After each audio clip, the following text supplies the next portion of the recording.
Alors, merci à tous d'être venus pour ce webinaire intitulé Repenser la conception pour des déplacements plus sûrs et durables. Ce webinaire fait partie d'une série de techniques de l'ingénieur organisées avec le pôle de compétitivité par CARA. Les projets présentés aujourd'hui sont retenus pour l'événement CARA Mobility Tech Days et qui aura lieu en novembre.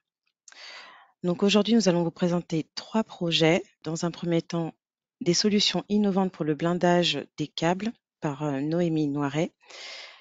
Ce projet-là sera certainement présenté vers la fin. Nous allons sûrement commencer par le capot solaire présenté par Magali Davenet et Bertrand Chambion. Puis nous allons continuer par VTTAE présenté par Thomas Morard. Je vais passer la main à Madame Davenet donc pour le projet de capot solaire.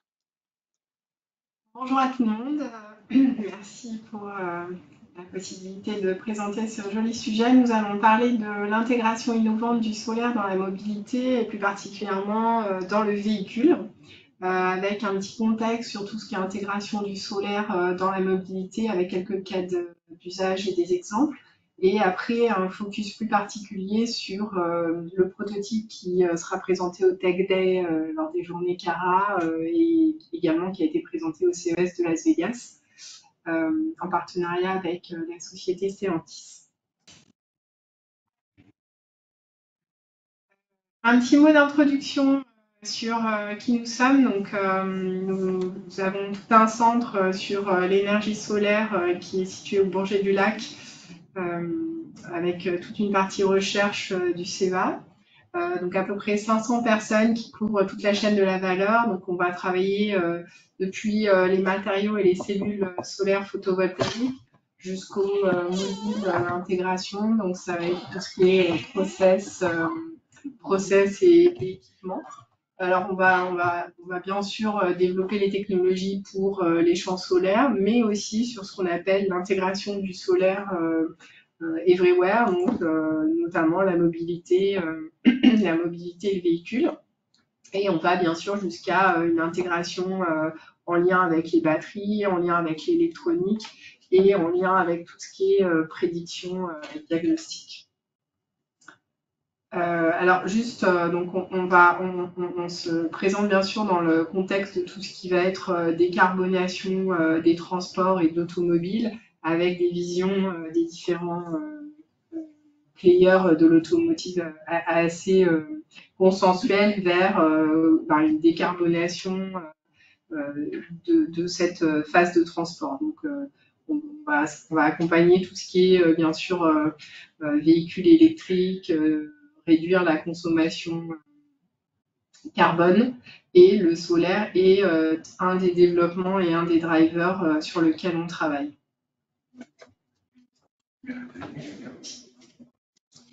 Bien, bonjour à tous. Donc ici, c'est une slide pour vous présenter un petit peu la démarche globale autour de la solarisation des véhicules. Vous avez un exemple de prototype en photo développé à INES.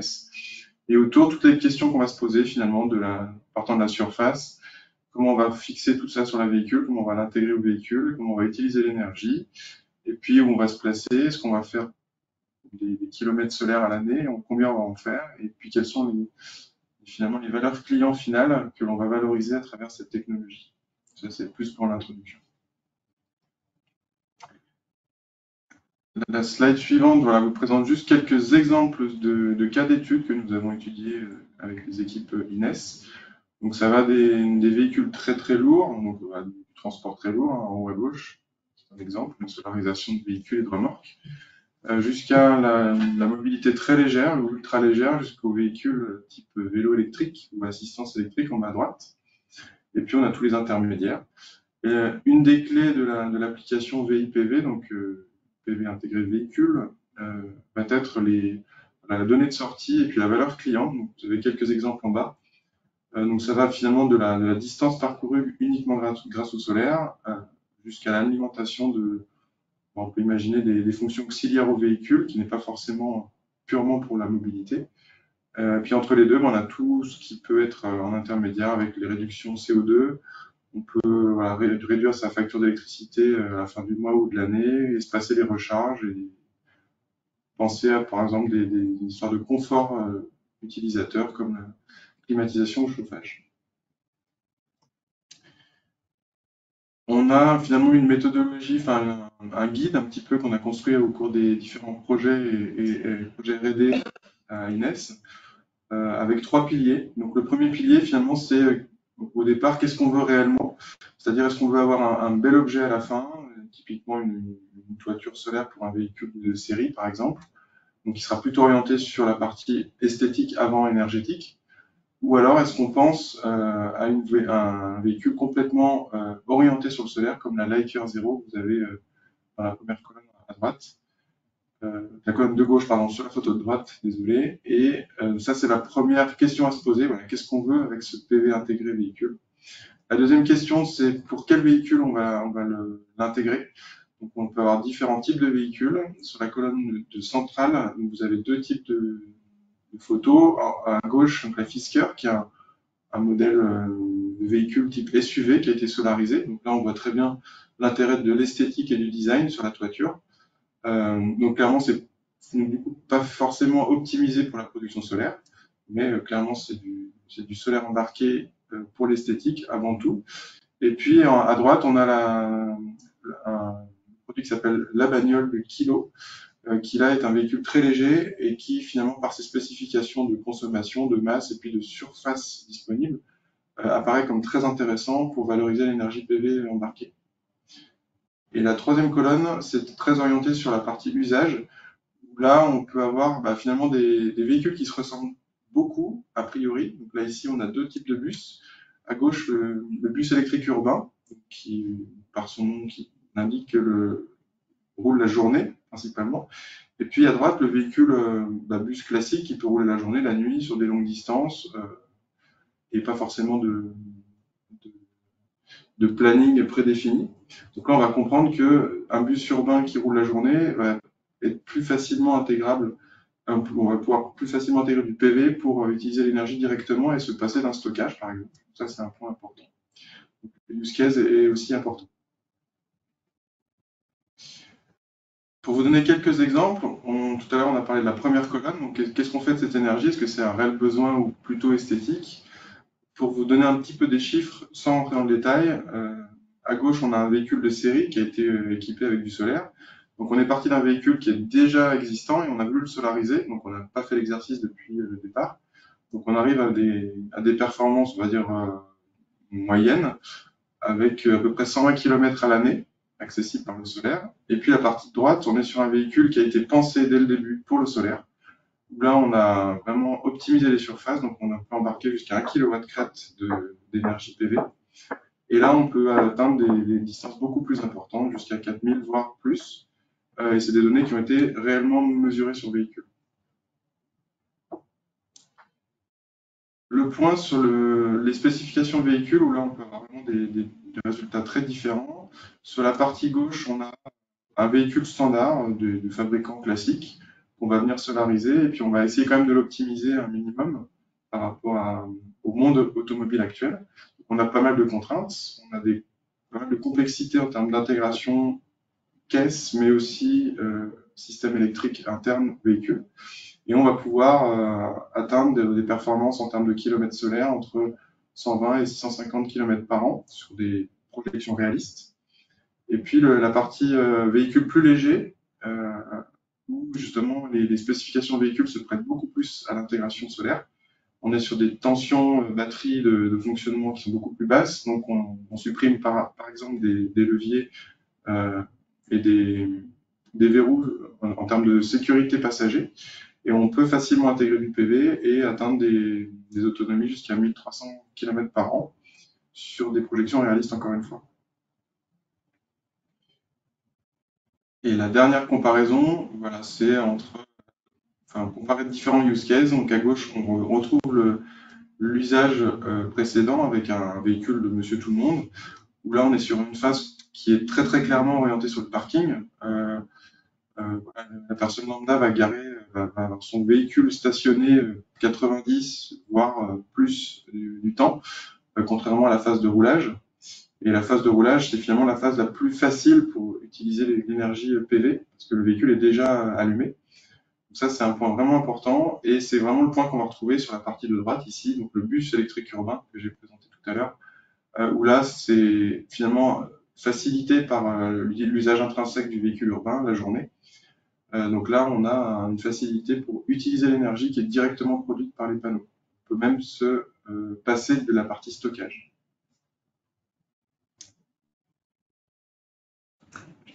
Merci Bertrand. Donc là, on a brossé un petit peu le tableau. Donc au niveau du CEA, on va travailler sur toute la chaîne de la valeur. On a vu en lien avec les use cases, l'intégration de l'architecture électrique, lien avec la batterie, lien avec l'applicatif. Au niveau du démonstrateur qui sera présenté à Tech Day et qu'on a introduit aujourd'hui, là, on va se focaliser sur juste une des thématiques qui est finalement l'aspect module photovoltaïque. Donc là, vous voyez un exemple de prototype. Alors bien sûr, on va retrouver des composantes sur les différentes applications clés. Donc le premier, c'est le poids. Évidemment, si on prend un module lourd avec une face avant vert type champ solaire, on va être beaucoup trop lourd, on va créer du poids et de la consommation, c'est pas l'objectif. Donc là, on va travailler sur des matériaux alternatifs pour pouvoir avoir des modules qui vont être très légers. Donc là, on va parler vraiment des choses inférieures à 5 kg de mètre carré. En termes de performance, hein, l'objectif, bien sûr, ça reste à la fois une performance, on va dire, grâce à l'énergie solaire. Donc là, on va essayer de parler plutôt du watt par mètre carré, c'est-à-dire de mettre le plus d'énergie possible grâce au solaire, mais sur une surface limitée. Donc on va essentiellement travailler ici sur des technologies silicium haute performance, mais on va dire à coût maîtrisé. Donc on va essayer de non pas développer une technologie de cellules très spécifique, mais voir comment les technologies mainstream, on va dire à coût maîtrisé, peuvent s'intégrer dans cette application. Donc on va travailler plutôt sur la mise en forme, sur les procédés de fabrication et sur le stack de matériaux pour pouvoir avoir un coût et un process de fabrication compatible avec cette application automobile. Et également, donc là, on a travaillé sur un procédé alternatif type induction avec notre partenaire Rocktool pour essayer de travailler sur quelque chose qui soit pas forcément plan, puisque donc là, on a un exemple sur un capot de véhicule. L'objectif, c'est quand même d'avoir pas mal de surface. Et les véhicules de monsieur et madame tout le monde, ils sont pas forcément tous plans. Donc c'est avoir des procédés qui seraient compatibles éventuellement avec des formats un peu spécifiques.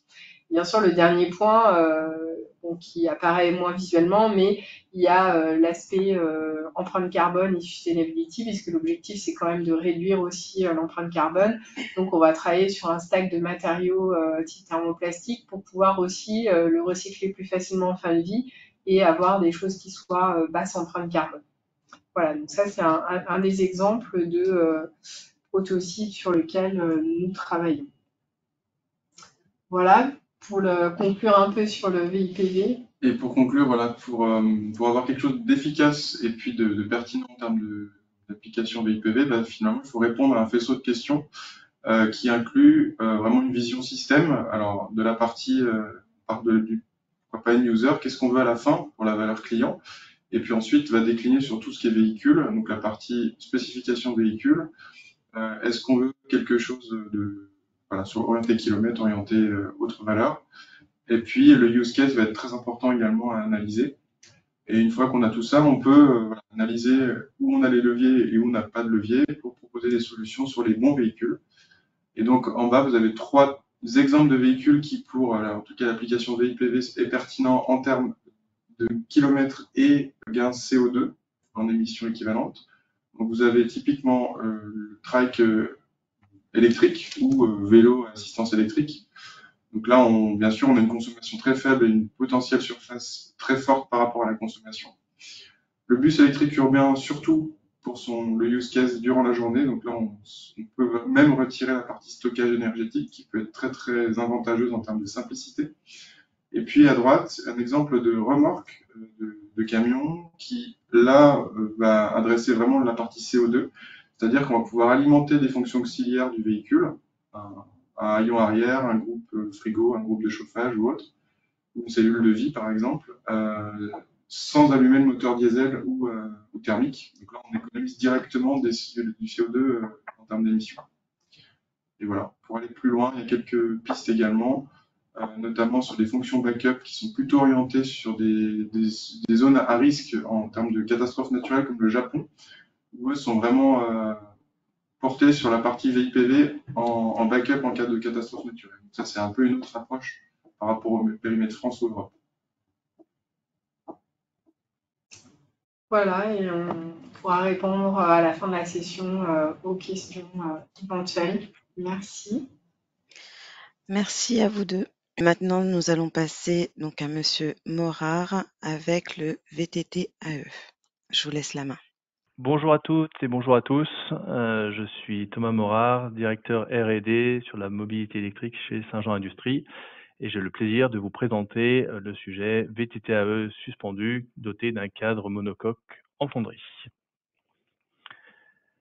Alors tout d'abord, ce projet est un projet commun entre différentes entreprises, la société Saint-Jean Industries et la société Béringer. Donc en rapide présentation de ces deux entreprises, la société Saint-Jean Industries est une ETI, un groupe international familial qui a été créé en 1962 et qui comprend environ 2000 personnes à travers le monde avec des installations et des usines à la fois aux États-Unis, en Chine et également à travers l'Europe, en Espagne, en France, en Allemagne et en Croatie.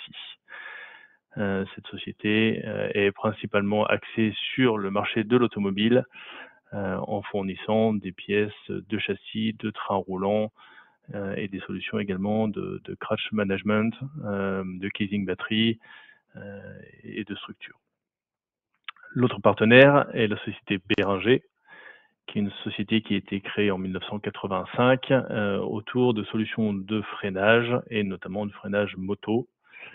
Et ils ont aujourd'hui une image de marque de haute performance en équipant des teams de pilotes de courses moto, des produits qualitatifs et innovants. Nous avons déjà eu un premier sujet de collaboration entre ces deux sociétés en 2018 avec le développement de pédaliers de BMX, avec le pédalier en aluminium de BMX Classic le plus léger au monde. On a notamment eu l'honneur d'avoir une dizaine de pilotes qui ont utilisé nos solutions lors des Jeux Olympiques de Paris. Et notamment le Français qui a fini deuxième de la BMX Race était équipé de ce système de pédalier. L'objectif et les ambitions de Saint-Jean Industries, au-delà du marché automobile sur lequel on est fortement positionné, c'est également de trouver des voies de diversification et notamment autour de la mobilité électrique. Notre dirigeant croit fortement en des valeurs effectivement de décarbonation et d'amélioration de la sustainability, et pour ça souhaite emmener le groupe vers ce genre de développement. Et la force de l'entreprise est d'avoir un fort niveau d'industrialisation et d'avoir de fortes compétences dans la transformation de l'aluminium sous différentes formes, que ce soit via des profilés ou via des pièces de fonderie ou fonderie et forge.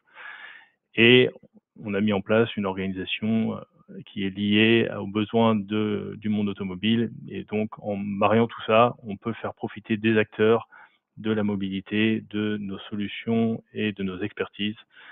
Et donc, c'est un peu dans ce cadre-là, c'est la continuité de cette stratégie qu'on a mis en œuvre sur le développement du VTT. Donc, effectivement, le développement du pédalier a montré de forts résultats et aujourd'hui, on est en forte croissance sur ce marché-là. Et donc, l'idée était d'aller plus loin dans la collaboration entre Saint-Jean et Béringer. Et l'idée a été émise de faire un VTT issu de nos compétences et connaissances sur la fonderie et de développer un VTT un peu différenciant de ce qu'il y a aujourd'hui sur le marché. Aujourd'hui, on va retrouver principalement des vélos qui vont être en aluminium ou des vélos qui vont être en carbone. Ceux qui sont en aluminium, ce sont plutôt soit du tube, soit du profil aluminium avec un peu de pièces de tôlerie, et tout ça va être soudé pour faire un cadre de vélo, et les vélos en carbone et qui font une pièce monobloc. Dans les deux cas, on va voir qu'il y a potentiellement des inconvénients, et c'est ces inconvénients qu'on va essayer justement de contourner via nos connaissances. En termes de partage de responsabilités entre les partenaires, la société Saint-Jean Industrie a participé à toute la partie développement, ingénierie, l'industrialisation, la gestion de projet et la fabrication. De ce côté, la société Béringer apporte son expertise sur la connaissance du marché, définir effectivement le cahier des charges, les cas d'usage, les besoins, faire la validation une fois le produit développé, puisque c'est à eux que revient effectivement cette compétence-là vis-à-vis de leur cahier des charges. Et ensuite, tout ce qui va être gestion des assemblages de cadres et la partie marketing commercialisation. La technologie qu'on a mis en œuvre et qu'on a développée a été appelée High Precision Core Casting. Donc l'idée, c'était effectivement d'éviter l'écueil qu'on peut avoir sur des vélos qui sont en aluminium avec des soudures. La soudure est un composant qui va venir apporter des points de fragilité puisqu'il va y avoir des zones affectées thermiquement au niveau des soudures, et également un certain inesthétisme dans la plupart des cas. Parfois c'est bien intégré, mais c'est vrai qu'une soudure peut casser un peu la fluidité de la ligne d'un cadre. Et l'avantage malgré tout de l'aluminium par rapport à du composite, sur lequel on a cette fluidité, ça va être la recyclabilité, puisque l'aluminium va être recyclable un certain nombre de fois, si ce n'est à l'infini, alors qu'avec le carbone, on sait que même si les filières aujourd'hui se mettent en œuvre, c'est toujours compliqué de séparer la résine des fibres. L'avantage de cette technologie HPCC, c'est donc de pouvoir faire de la forme complexe et creuse également, tout en autorisant ce design fluide tel que vous pouvez le voir sur ce slide, et intégrer pas mal de fonctions. Donc comment ça se passe et quelles sont les différentes composantes de ce procédé? Alors tout d'abord, on met en place, on va fabriquer un noyau, du coup il y en a deux dans cette pièce en l'occurrence, dans le cadre. Ces noyaux vont permettre d'avoir à la fin un corps creux sur notre cadre. Donc ces noyaux vont être réalisés avec un mélange de sable, de résine et de catalyseur. C'est de la résine thermoplastique. Et cet ensemble va être mis sous un moule métallique, dans un moule métallique qu'on va chauffer. Et en fonction de la durée de chauffe de ce moule, on va se retrouver avec un noyau qui va être creux, mais avec plus ou moins d'épaisseur. Donc là, il y a une certaine expertise et maîtrise à avoir pour avoir une épaisseur suffisante pour tenir à la pression du métal lors de l'injection, mais le moins de sable possible pour éviter une surconsommation de sable. Ce noyau va être léger, il va être résistant et il va permettre de fortes cadences de production. Ensuite, ces noyaux vont être mis dans le moule de fonderie, qui est aujourd'hui des moules basse pression. Donc l'aluminium va être injecté par le dessous du moule pour venir remplir l'ensemble de la cavité, et le noyau venant jouer son rôle justement de créer une pièce creuse. Ensuite, cet ensemble va passer en traitement thermique, type T6. Donc on va être sur une mise en solution, une trempe et un revenu, ce qui va permettre d'augmenter les caractéristiques mécaniques de la pièce. Et ensuite, on va voir les phases d'usinage pour rajouter toutes les phases d'accostage, toutes les intégrations possibles de pièces pour pouvoir monter ensuite ce vélo. Bien entendu, ensuite, on a la partie traitement de surface qui va permettre d'avoir le rendu tel que vous avez sur le slide. Voici le kit cadre. Donc là, on a représenté l'ensemble des pièces qui sont fabriquées avec ce procédé HPCC. Donc on a en tout 5 pièces qui comprennent le kit cadre et qui sont toutes réalisées avec ce procédé de noyautage, ce qui nous permet à la fois d'avoir des pièces creuses comme le cadre principal ou avoir des pièces avec des parois fines comme la base ou les haubans. Ce procédé HPCC permet notamment, il y a aussi d'autres paramètres qui nous permettent ça, mais ça nous permet d'avoir vraiment un design fluide, On voit qu'il n'y a pas de renfort ajouté, il n'y a pas de soudure. Donc on a vraiment ce design fluide et une ligne qui est assez simple. Et également, on a une intégration de fonctions qui est réalisée directement via ces pièces, que ce soit la partie suspension, que ce soit le moteur ou les batteries. On a quelque chose de rigide, un résultat quand même rigide et fiable, qui permet d'avoir une solution qui est à la fois polyvalente, confortable sur tous les terrains et accessible via plusieurs tables qui vont être disponibles. Aujourd'hui, on a une déclinaison de notre produit en 3 gammes, BR01 Limited, BR01 et BR02. Donc ces 3 gammes ont chacune cette technologie HPCC pour la partie cadre, et ça va être les équipements qui sont montés sur ces vélos qui vont différencier les différents produits. Pour chaque gamme, bien entendu, on a 3 tailles disponibles, donc S, M et L en fonction de la taille du pilote. Un peu plus technique, sur la partie batterie, on est sur une batterie de 630 Wh et on a un couple moteur de 85 Nm. Aujourd'hui, ce VTT a été dévoilé cette année au Salon du 2 roues à Lyon en mars. On a démarré la commercialisation cet été et on a effectivement pu faire tester ce vélo à différents pilotes, testeurs, journalistes pour avoir également leur retour par rapport à ce qui existe sur le marché. Et le retour qu'on retrouve correspondent bien aux avantages qu'on voyait dans cette technologie, à la fois sur la partie esthétisme, qui est bien différenciant et bien souvent on pense à avoir affaire à un vélo en carbone, mais effectivement ce n'est pas le cas. L'intégration des composants qui est du coup facilitée par cette technologie. Et également, par rapport à la rigidité du cadre et le fait d'avoir un cadre en alu sans soudure qui est, pour le coup, aujourd'hui une première mondiale, un VTT tout suspendu avec un cadre en aluminium est, à notre connaissance en tout cas, une première mondiale. Le châssis est reconnu comme offrant de la rigidité, mais également de la précision, sans l'inconfort qui va avec. Donc les retours journalistes nous confortent dans le choix technologique qu'on a fait pour ces pièces. Voilà, écoutez, j'ai fini ma présentation. Je suis bien sûr à l'écoute de toutes vos questions pour pouvoir y répondre en fin de webinaire.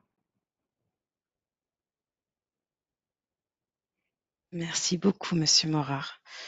Maintenant, nous allons passer donc au développement de fonctions innovantes pour le blindage de câbles.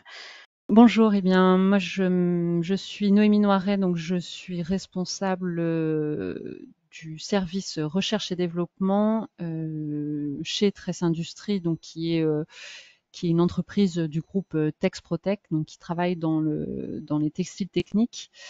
Le sujet dont je vais vous parler aujourd'hui est un sujet qu'on développe depuis maintenant presque 20 ans en collaboration avec l'Institut Pascal qui se trouve à Clermont-Ferrand, donc qui est un institut de recherche.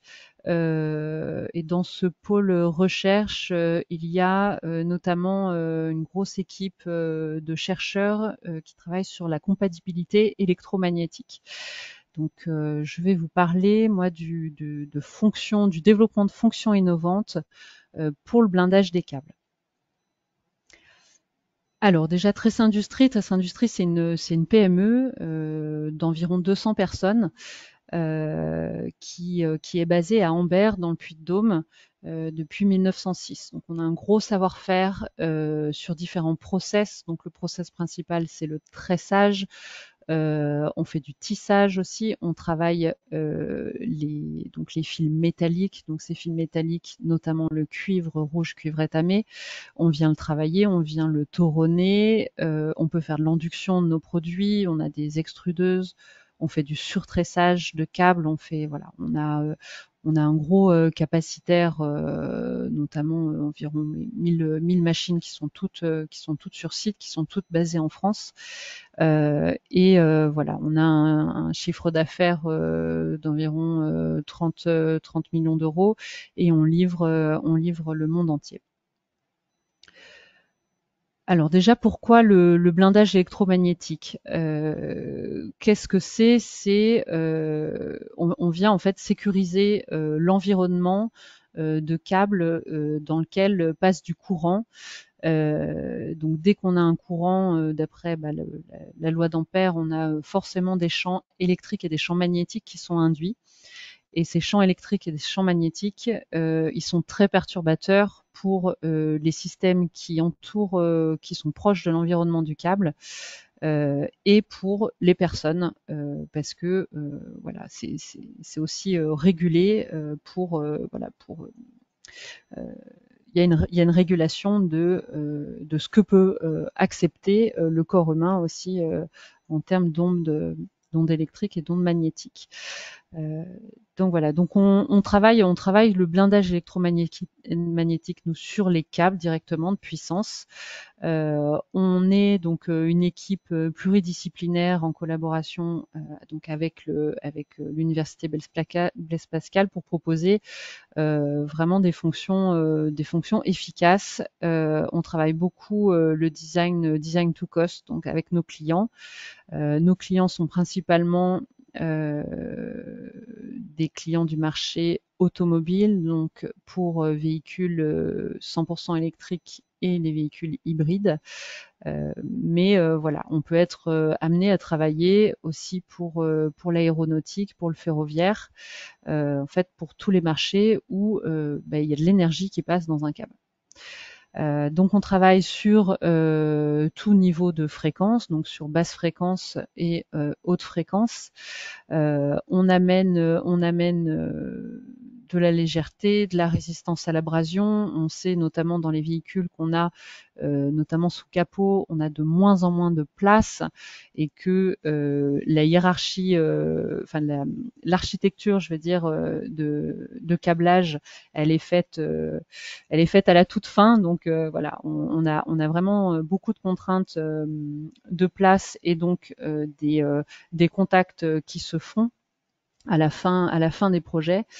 On travaille sur le raccordement à la masse parce que tout blindage, s'il n'est pas correctement mis à la masse, il devient inefficace. Et on propose donc potentiellement avec nos différents moyens sur place d'aider pour la mise en œuvre, donc de travailler sur la flexibilité, l'ouverture des produits et la potentielle nécessité de les étanchéifier. Donc les projets de développement de produits, on les prend à la base, c'est-à-dire qu'on est capable de pouvoir faire de la prédiction de blindage. Donc on a des outils numériques pour ça qu'on a développé en partenariat avec l'université. Donc là, vous avez à l'écran la principale, enfin l'équation de Vance qu'on utilise donc pour le calcul. La prédiction du blindage. Sur votre droite, vous avez donc la courbe d'impédance de ce transfert, parce que c'est ce qu'on mesure. Donc en fait c'est ce qui ne traverse pas en fait d'un câble à l'extérieur. Avec voilà en fonction de la fréquence qui passe dans le câble. Voilà, donc ça on l'utilise pour les produits qui sont tressés. Et ça nous permet d'être très réactifs et de pouvoir surtout proposer un produit qui soit adapté aux besoins du client, c'est-à-dire qu'on ne va pas faire de surqualité grâce à ça. Si on a un niveau de blindage à aller chercher, on va pouvoir proposer avec ces outils-là de pouvoir blinder à la juste fonction, au juste prix. On travaille beaucoup le cuivre mais on peut travailler aussi avec d'autres matériaux. Là, vous voyez qu'on peut optimiser en fait avec cet outil. On a donc des calculs de configuration qui nous permettent après de faire une sélection sur ce qu'on veut cibler. Est-ce qu'on optimise un prix, une masse, les deux, quel niveau de performance on doit atteindre pour avoir vraiment un design to cost efficace.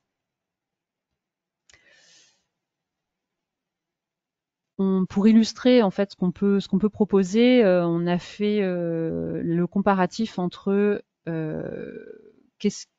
majoritairement ce qui est utilisé à ce jour. Donc on a des câbles qui sont blindés. Donc pour la fabrication d'un câble, on a le conducteur là qu'on voit au centre en cuivre, en brin de cuivre rouge, un isolant, un ruban de protection, là une tresse 100% cuivre étamé, plus un autre ruban, plus une autre isolation. Donc on a vraiment un produit qui est complexe, qui est rigide, qui prend du temps à câbler, puisque donc comme je le disais tout à l'heure, il faut faire une mise à la masse en fait de cette tresse de cuivre qui se trouve en fait au milieu de toutes ces couches.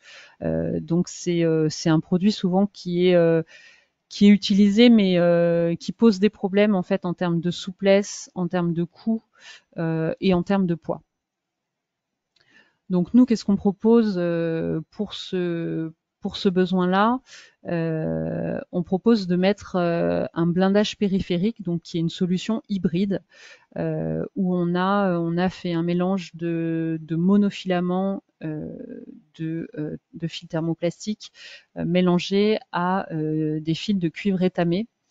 Ça nous permet d'avoir exactement le même niveau de blindage. Par contre, des performances à la vibration, à l'abrasion qui sont excellents. On a un rayon de courbure qui est divisé par 4, donc c'est vraiment une solution qui est très très souple au regard de la solution d'un câble blindé. On a un montage qui se fait beaucoup plus facilement puisque la gaine est en périphérie et non au milieu d'un sandwich de couches. On est à 30% moins cher en prix composant et on a un gain de poids qui représente 20%, évidemment à section égale. Pour vous illustrer ça, j'ai mis un comparatif là de performance de blindage, donc qui est exprimé là en décibels. Plus la courbe est basse, meilleur c'est. Donc on voit qu'on a les mêmes performances de blindage avec des caractéristiques en termes de flexibilité et de poids et de prix qui sont pas du tout les mêmes. Le sujet donc raccordement à la masse, c'est un sujet qu'on travaille également, c'est-à-dire que si vous pouvez avoir le meilleur blindage du monde, s'il n'est pas raccordé au plan de masse, c'est-à-dire c'est qu'on ne fabrique pas en fait une cage de Faraday, on la raccorde pas à la masse, le système est absolument inefficace. C'est ce qu'on voit sur la courbe noire, donc la courbe qui est tout en haut. Et donc voilà, donc là on a fait un comparatif de type de raccordement et là c'est un sujet plutôt récent qu'on a travaillé, enfin qui date de cette année, qu'on a travaillé notamment pour le marché du ferroviaire. Donc c'est un système de raccordement à 360 degrés pour faciliter sur des très grandes longueurs le raccordement à la masse et donc pour améliorer très significativement le blindage des câbles de puissance. Alors, ce qui est, c'est un de nos points forts, je dirais, c'est de pouvoir qualifier en interne. On a développé un laboratoire interne et notamment un laboratoire CEM. Donc on a des outils de mesure, on a du Bantriax, on a de la ligne d'injection de courant et on a ce qui est assez peu courant pour une PME, on a une chambre réverbérante. Donc c'est l'image que vous voyez en bas à gauche.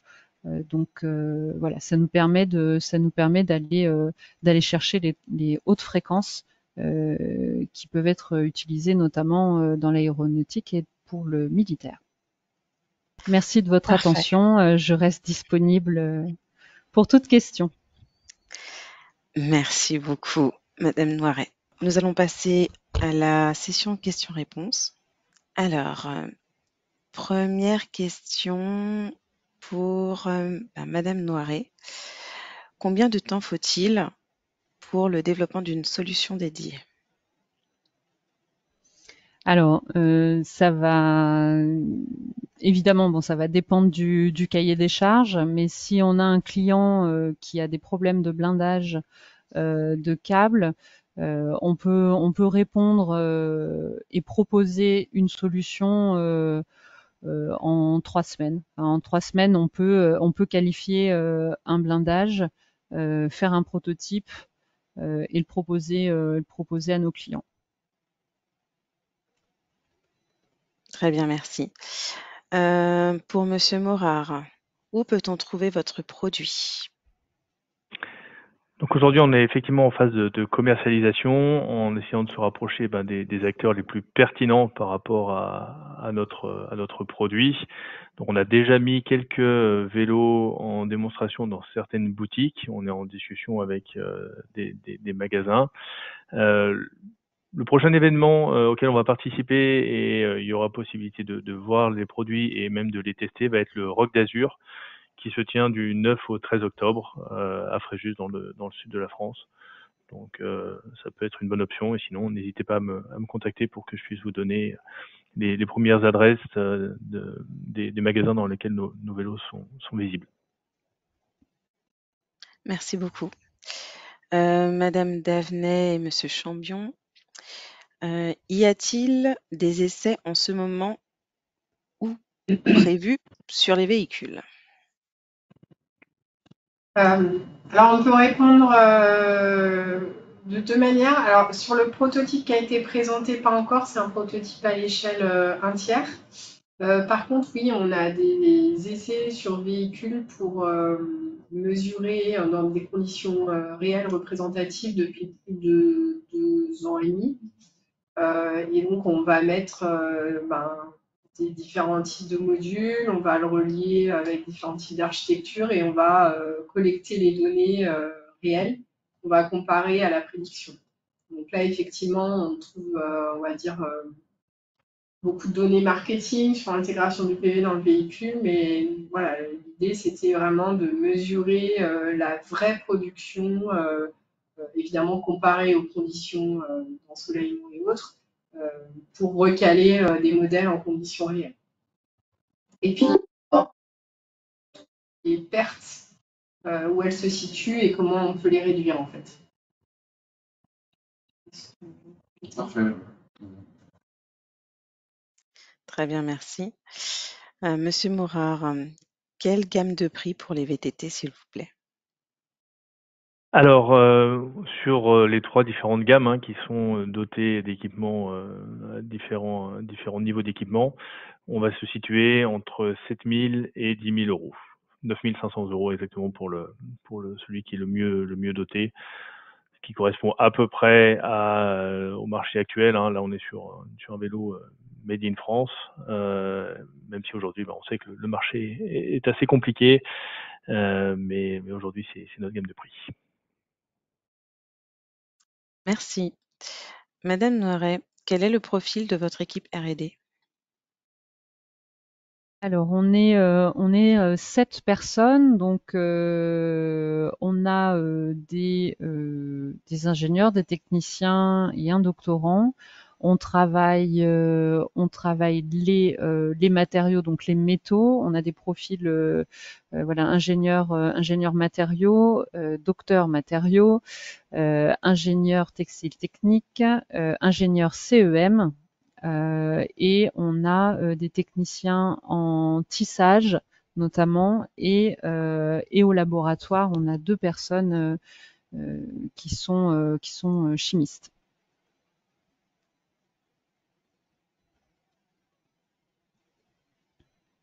Merci beaucoup.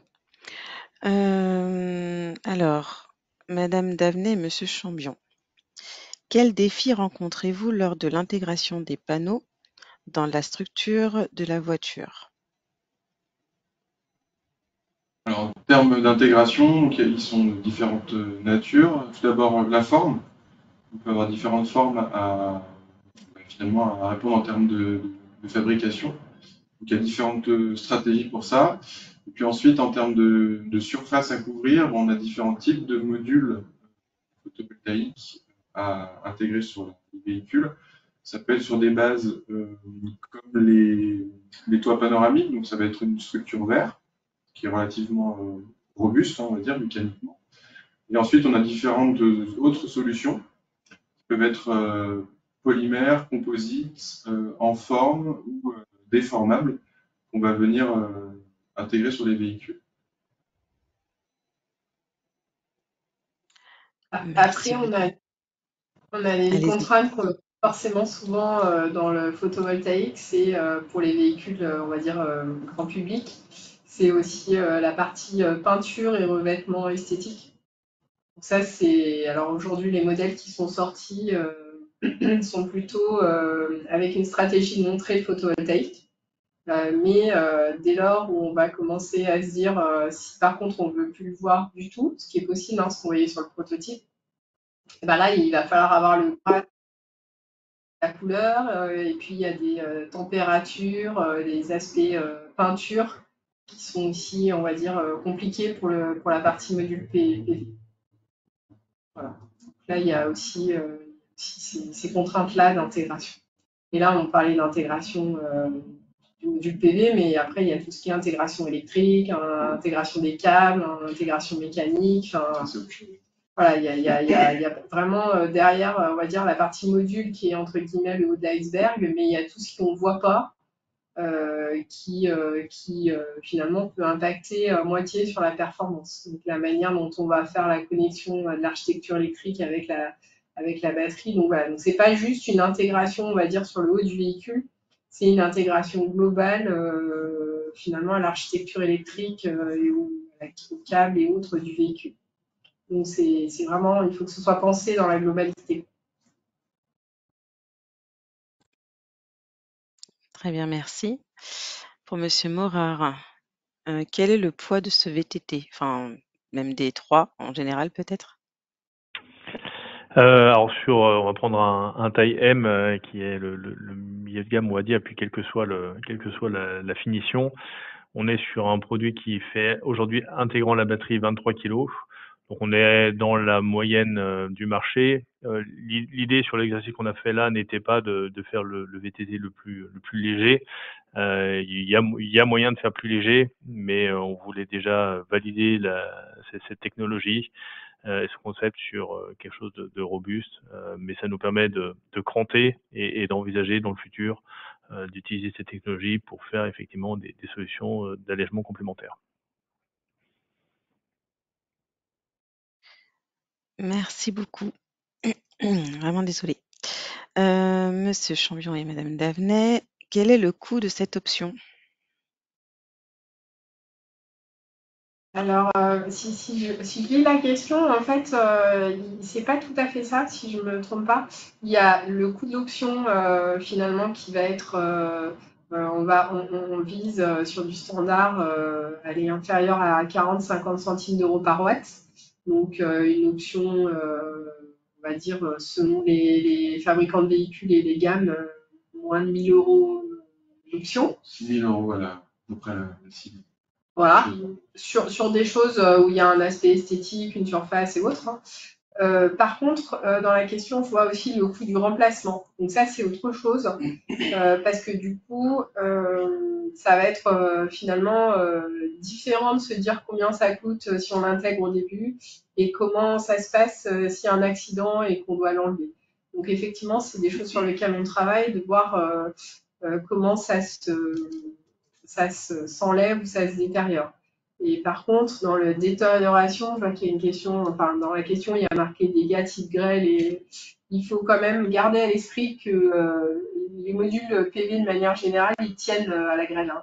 ils tiennent déjà 20 à 30 ans en champ solaire, donc la grêle et tout. C'est pas, ça va peut-être faire des bosses sur la carrosserie, mais c'est pas pour autant que le module PV il fonctionnera plus en fait. Et pareil, des fois on voit des dégradations visuelles, mais c'est pas pour autant que le module PV lui est endommagé. En fait. On parle également de remplacement de pièces. Ce qu'il faut savoir, c'est que dans le monde automobile, ça peut être une des contraintes pour la partie solaire. C'est que le monde automobile doit avoir les pièces de remplacement sur une durée de, je crois, c'est 15 ans après le lancement du véhicule, et ça peut être problématique vis-à-vis des technologies solaires qui sont très mouvantes et très évolutives. Donc le coût de remplacement et pas le coût d'option est vraiment un point important sur lequel il y a pas mal de réflexions et sur lequel, on va dire, les fabricants automobiles n'ont pas tous la même stratégie. Très bien, merci. Il nous reste 2 minutes, donc ce sera la dernière question pour Monsieur Champion et Madame Davenet. Comment installe-t-on le PV sur un véhicule? Autocollant? Comme j'ai dit tout à l'heure, les toits panoramiques actuels sont une bonne base pour commencer. C'est ce que font les fabricants automobiles actuellement. Il y a des démonstrateurs en cours et puis déjà sur le marché là-dessus. Mais néanmoins, il y a d'autres voies. Donc on peut imaginer. Alors le Graal, c'est la peinture solaire. Aujourd'hui, c'est pas prêt. Mais on pourrait imaginer de peindre totalement le véhicule. Ça, c'est vraiment le rêve du côté automobile. Et puis entre les deux, on a tout ce qui va être approche type sticker, type pièce directement à la forme qu'on va venir en surimposition sur la surface véhicule, sur directement des carrosseries, directement sur l'acier par exemple, tout polymère. Et puis on peut imaginer des choses un petit peu entre les deux, avec des structures composites qui intègrent également le solaire et qui font en même temps pièces de carrosserie structurelle. Et après, on a aussi des solutions plutôt loisirs ou outdoor où effectivement, on n'a pas trop de soucis à faire des solutions amovibles ou des solutions magnétiques. Voilà, donc ça, c'est pas tout à fait les mêmes usages, mais il n'y a pas de souci non plus à faire des choses flexibles qui peuvent, entre guillemets, se coller ou s'enlever pour des usages plus loisirs. Ça, c'est également pas une problématique technologique. Merci beaucoup. Il est midi tout pile. Merci à vous d'avoir participé à ce webinaire. Comme je vous l'ai dit en début de session, le replay sera disponible et vous serez informés dès qu'il sera prêt. Ça va peut-être nous mettre quelques jours afin de le mettre à disposition. En tout cas, merci à Monsieur Morard, Madame Davenet, Monsieur Chambion et Madame Noiret pour votre intervention. À bientôt. Au revoir. Au revoir. Merci à tous, au revoir.